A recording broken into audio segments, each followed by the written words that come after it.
大家睇到最近嘅大市，心入面實會有一種好強烈嘅不真實感。數據顯示，美國10年期債息已經逼近金融海嘯以嚟最高位，但大市居然毫不理會，道指直接衝破51,000點，創下收市歷史新高。標普500指數更加係連續9個星期上漲，創下2023年以嚟最長嘅連漲紀錄。但真正極度撕裂嘅現象喺邊度呢？華爾街一邊瘋狂推高科技巨頭嘅股價，另一邊卻破紀錄咁買入高達125億美元嘅信用違約交換合約，即係話聰明錢一邊瘋狂掃貨，一邊瘋狂買破產保險。數據顯示，債券市場定價聯儲局年底前要加息，但股市就喺度開緊香檳。呢個極度矛盾嘅市場現象背後，究竟隱藏緊咩殘酷嘅因果關係？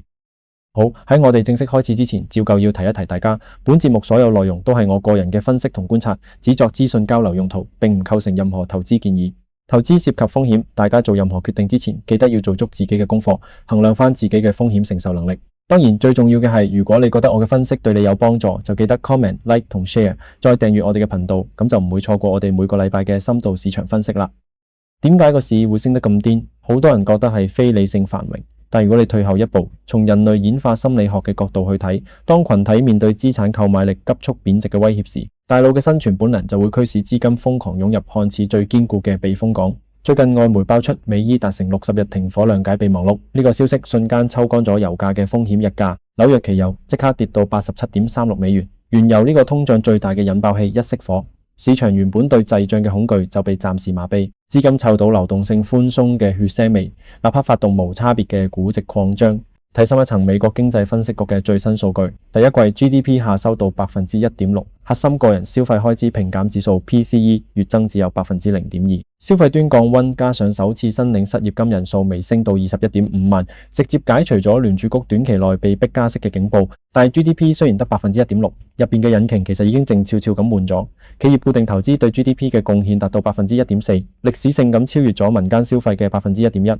美國經濟正喺度由消費驅動切換成 AI 資本開支驅動，場外資金為咗避免跑輸大市，產生咗極度嘅錯失恐懼，最終引發咗一場系統性資金強制推動嘅殘酷夾淡倉。華爾街嘅群體行為模式完美示範咗乜嘢叫精神分裂。標普500中位數個股嘅沽空比率攀升到 3.0%， 係2012年以來最高水平。大把機構覺得個市太貴，瘋狂做空，但現實世界嘅運作規律好殘酷，高沽空比率本身就係上漲嘅極佳燃料。當系統性買盤同被動資金流嘅齒輪一旦咬合，就會形成強大嘅引力場。淡友越係做空，股價一升，佢哋就要被逼買入平倉，形成夾淡倉式嘅暴力拉升。另一個異象係股市同美國國債收益率徹底脫鈎。目前標普500同2年期美債收益率嘅30天實際相關性跌破負0.70，大家直覺覺得息高股市就會跌。但自1976年以嚟嘅歷史實證證明，當出現呢種極端負相關信號時，後續12個月嘅平均回報率高達 20.4%， 支撐呢種無畏無懼上漲嘅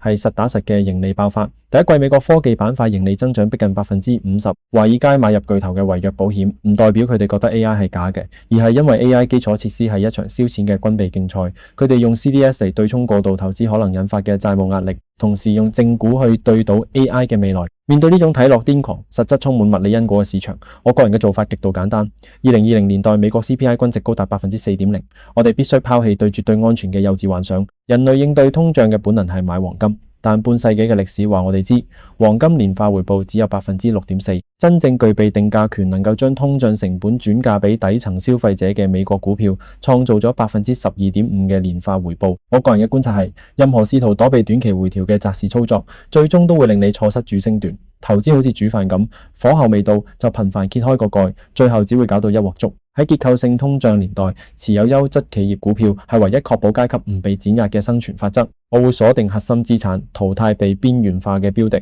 並且喺 swap curve 已經定價升息嘅當下，保留少少現金作為備用。大市並非一味靠巨頭死撐，資金已經開始向次級梯隊擴散。最明顯嘅例子係 AI 晶片股無腦普漲嘅時代終結 ，NVIDIA 同 AMD 開始調整，但美光市值突破1萬億美元。點解會咁？因為底層運算架構嘅物理極限變咗 NVIDIA 嘅 Vera CPU 採用低功耗 DRAM。當 AI 伺服器搭載海量記憶體時，直接榨乾咗全球嘅產能。HBM 高頻寬記憶體成為咗算力擴張嘅新樽頸。美光嘅暴漲本質上係市場對算力稅只收權嘅重新定價。同時間，防禦性板塊面臨死亡螺旋，公用事業板塊相對於標普500嘅比率降到歷史新低，必需消費品、醫療保健同公用事業嘅總市值佔比得返約15%。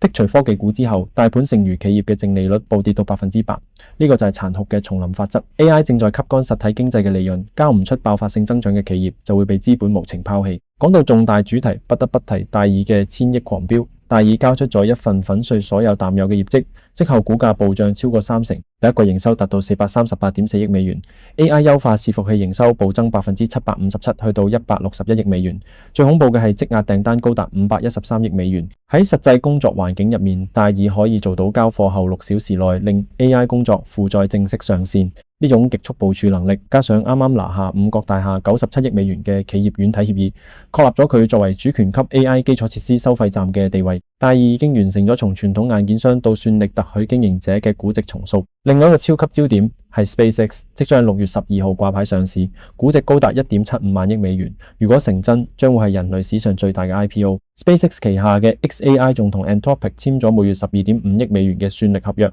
但係大家一定要警惕入邊嘅流動性陷阱。招股書顯示佢嘅鎖定期採用階梯式解禁機制，如果股價喺上市初期漲超30%，會觸發額外10%嘅股份解禁。去到11月，高達65%嘅股份就可以交易。呢個機制擺明係用嚟壓縮上市後嘅超額漲幅。散戶因為貪婪衝入去接貨，就好似坐過山車咁，隨時會被海量嘅解禁盤壓死。講到尾，今日嘅市場係一場生動嘅教科書演練。當宏觀威脅好似戰爭同通脹出現短暫緩和，累積嘅場外資金同被逼追高嘅被動策略就會毫不留情咁將指數推向高點。睇透幻象，鎖定咽喉先係贏家之道。AI 嘅投資週期已經由單純囤積 GPU 演化到解決系統傳輸同記憶體樽頸。唔好迷信單一龍頭嘅無限上漲，要緊盯數據中心機櫃入邊實實在在嘅物理變遷。適者生存永遠係市場唯一認可嘅鐵律。面對極端狂熱嘅信號，保持冷酷嘅現實主義，擁抱具備絕對護城河嘅生產性資產，先可以喺呢場殘酷嘅財富分配戰爭入面活落去。